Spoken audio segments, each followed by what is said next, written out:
రాజు కాను అన్నమయ్య కాను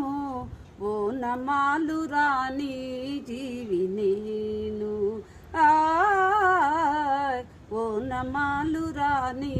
జీవి నేను శృతి ఉన్న వీణను కాను జతులున్న నాట్యను కాను ముక్తి కోరు భక్తుడనేనై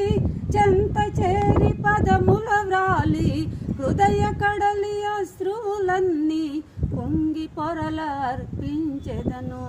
త్యాగరాజు కాను అన్నమయ్య కాను ఓనమాలు రాణి జీవి నేను ఓనమాలు రాణి జీవి నేను నీ వర్ణన కవితల కోసం ఊహలలో